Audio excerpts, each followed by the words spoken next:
So I had this realization just now, and I want to record it because I don't want to forget it. I hope I don't forget it. I'm sure there'll be times in my life where I do forget it. But I was just thinking as I was heading out to my car, and I was just trying to, I don't know, I was just reflecting on stuff, and of course more words were coming to my head, and I wrote it down on my little notepad and stuff on my phone. And then I started to think. And I started to think about different things like fame and money and talent and life and value and different things, and what makes different people that are more successful than others different, and what sets them apart in different things. And then I realized something where I was like, and I don't have all the answers, so I'm not arrogant, I'm not prideful like that to say that I have all the answers, because I don't. I try to be humble about things and try to stay in a place where I don't think that I know everything, because once you think you know everything, something's going to pop up to surprise you, and it's going to make you look like a fool. And one thing that I've realized as I was thinking was, if you take any celebrity, like one that I really look up to, right? One that's famous is Eminem, of course. And I thought about it, and I was like, if you take away his money, if you take away his followers, all the fame that he's accrued over the years, if you take all that away, all of his possessions, everything, take everything away from Eminem, take everything except for his talent and who he is as a person, does that really change who he is?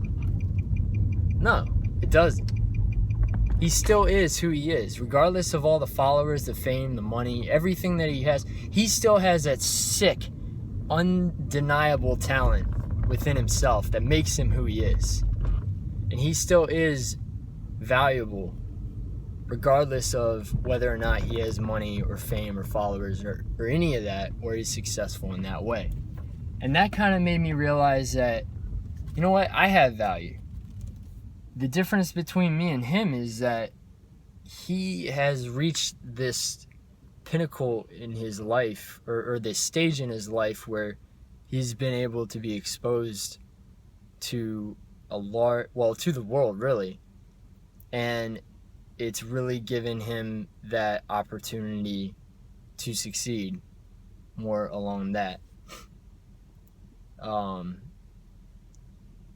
Also, he's like, incredibly, like, I'm not saying by any stretch that I'm like anywhere close to as talented as him, because I'm not. But what I'm saying is that, like, I know that I have talent within myself. I know that I have the possibility to do great things. I know that I have that value within myself. I know there are different strengths that I have, I know there are weaknesses that I have. But I realize that I haven't reached that point yet.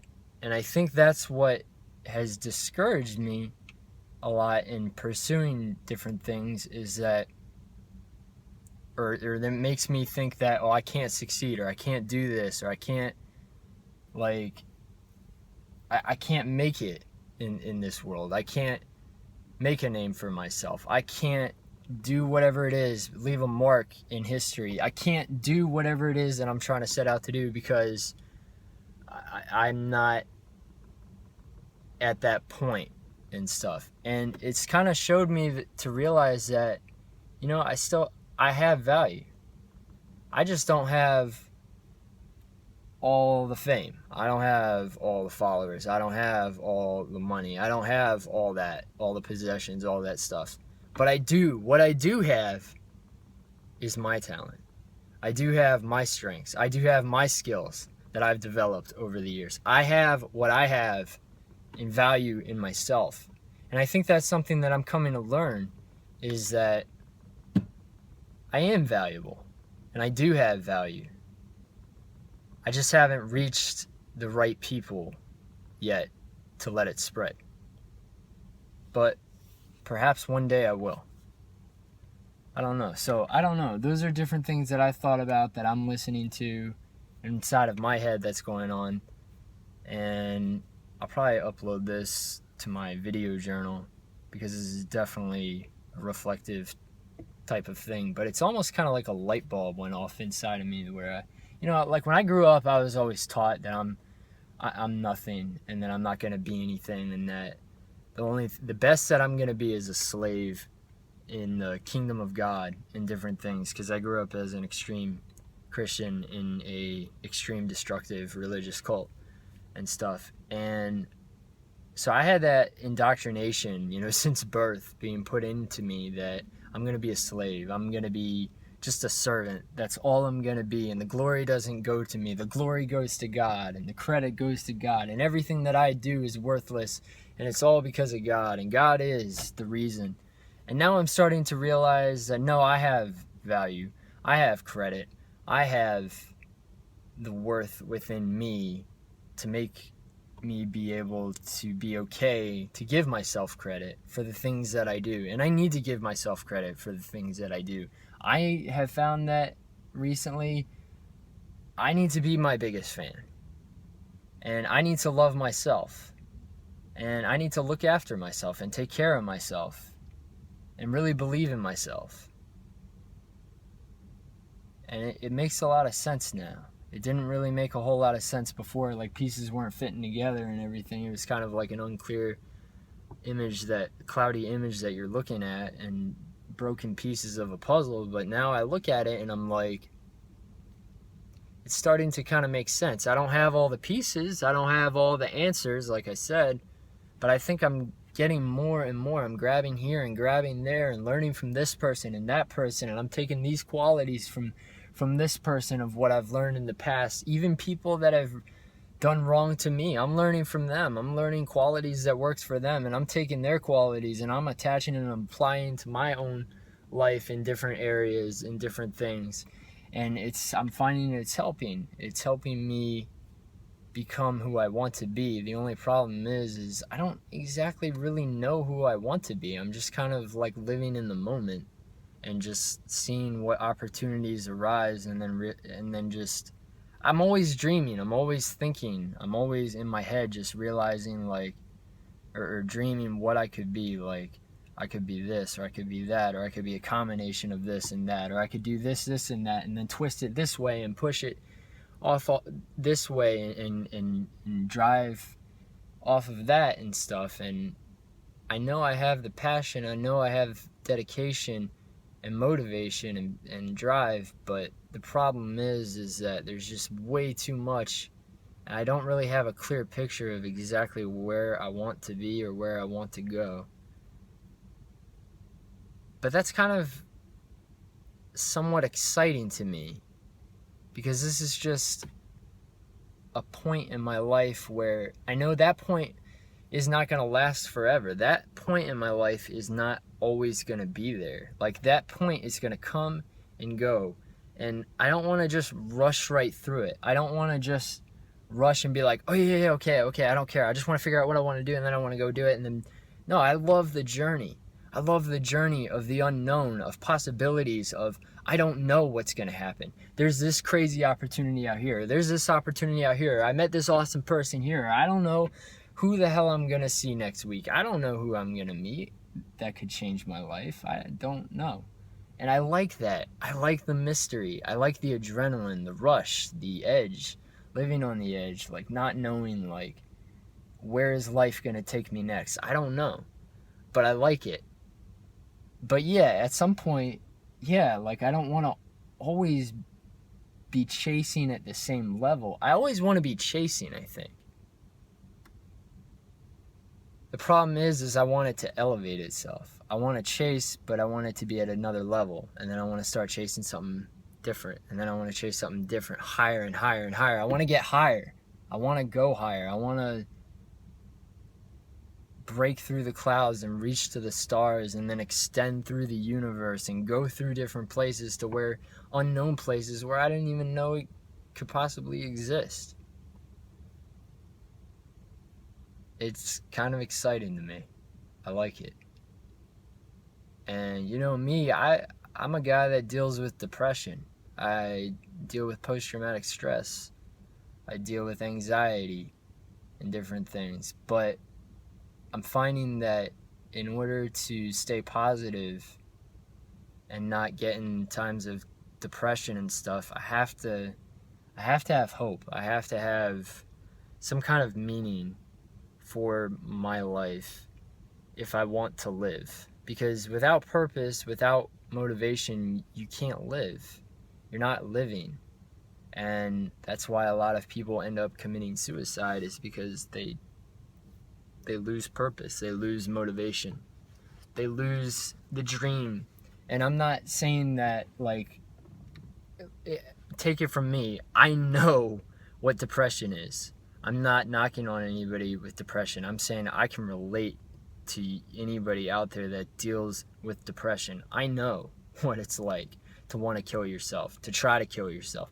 I know what that's like. I know what that feeling is, that hopeless, that despair, where you feel like sometimes you don't even know what the reason is, and it just comes in like a cloud. But the thing that I've learned is that that cloud goes away and the sun comes back out. And it doesn't matter how many clouds come through your life, the sun is always there. It's always there. Behind those clouds, the sun is always there. And it's clear behind the clouds. And you just have to wait for those clouds to dissipate and go their way. And that's what I've kind of learned in the pattern of that I've seen in my life, is that there's just these times of, there's ups and downs. And they used to tell me in the cult that you're way too extreme. You're way up high here, and then you're down low here, and then you're way up high here, and you need to get more like this. Well, truth be told, I'm actually becoming a lot more like this. But it's not like this. It's been like this. And it started off like, but then it's going, now it's getting a little, there's still those ups and downs, but it's, yeah. It's kind of cool. It's kind of cool to look at it. I almost think about like the heart rate that you see at hospital on machines and stuff when people, you know, are doing good. Like, you don't want it to just flatline. You need those ups and downs. That keeps you living. But you don't want the really high strikes. I mean, you look at earthquakes. When earthquakes happen, it's like Richter scale. Like, you don't want that. But you don't want a flat line, or else you're going to die. You're dead. That means you're dead. But you have those little ups and downs. It means you're alive. You're still there. And I don't know. Hopefully this video, you know, my thoughts, my reflections can help anybody that's out there that, you know, might be struggling, might be in a place where like I am, or maybe in a place like where I used to be. Because the fact is I've changed. I've evolved over the years through different circumstances in my life that I've faced and different things. I have changed, and they have changed me. I've been under so much pressure in my life to where it's molded me and conformed me into this image, into this product that I now am. And it's not over. I'm still being transformed. I'm still being molded by these difficult circumstances in life, from the good times in life, the joy, the happiness, you know, that comes along with it. Like, I'm still being transformed into whatever it is that I'm gonna be.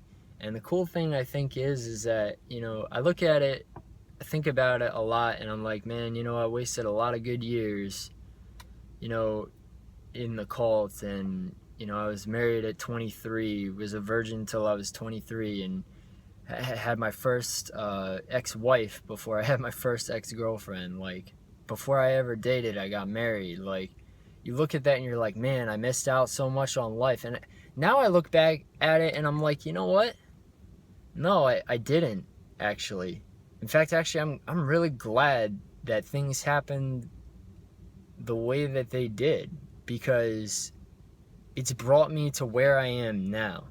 It's brought me to a place where I look at that and I don't look at it as, oh my God, you know, like, I had to go through this and it was a nightmare and I wasted all my years and I wasted all this money giving to this pastor who said I needed to give to God and all this kind of stuff. And where could I have been? No, I look at it and I'm like, it could have been, it sounds weird and it sounds crazy, but it could have been the best thing that ever happened to me. Now that I think about it. Because I think about the possibilities it opens up. I think about all of the techniques that I've learned. Stuff that I've learned from the cult leader. Stuff that I've learned from friends that I used to have that I no longer have. Stuff that I learned about people in general. That I learned about different things about persuasion and different mind games that people play, so that I know to be on the lookout for this and not give in to this and see red flags. So I guess what I'm saying is that, you know, a lot of the hard times in life are actually kind of good. I mean, it sucks. I know. It fucking sucks when you're going through it. You don't want to go through it. I'm not saying that. Like, it sucks. But it's good to kind of, you know, it's weird. Like the Bible, I grew up in the, you know, the Bible scene and everything. And one person that stood out to me that I really looked up to was King David. And I still do, because I feel like my life just is almost resemblant of his, and like different people like Moses and different stuff that have gone through wilderness and hard times and stuff like that. And I look at that and I remember there was this one verse where it says, "It's good for me to be afflicted." And I think there's some truth in that. You know, I'm an atheist, and the thing is that there's a lot of bad, okay, in the Bible. There's a lot, if you study the Greek and the Hebrew and what everything actually means, there's a lot of bad stuff in there. Like, really bad, just like, does not make God look very good. Does not make a lot of these religious people, figures, the prophets and apostles and everything, look very good. However, there is a lot of good in the Bible. There are principles such as love your neighbor as yourself. That's a great, awesome principle that I try to apply to my own life. Another one that I find a truth, is that it was good for me to be afflicted, because I look back on that and I'm like, you know what? This is actually producing results in my life. It's actually bringing me to a place where I can actually get to use these adversities and use it as fuel to literally propel me to the next stage in life, to be able to succeed in ways that I never thought that I could. And it'll be interesting to see where it goes. But anyways, yeah, it's just something to think about. You know, if you're going through tough times and stuff, maybe you feel like giving up. Maybe you feel like, I don't want to live anymore. I can't do this and stuff. And just wait. You never know what might change. You never know how that adversity could work out for your good. And there's a lot of cool stuff out there, you know, that we can all learn, and that we can learn from each other, and hopefully people can learn from me and my past and my stories, and hopefully I can learn from you and your past and your stories, and we just help each other out and help each other be who we want to be and make it in this life, because it is a gift. Life is a gift. So take care.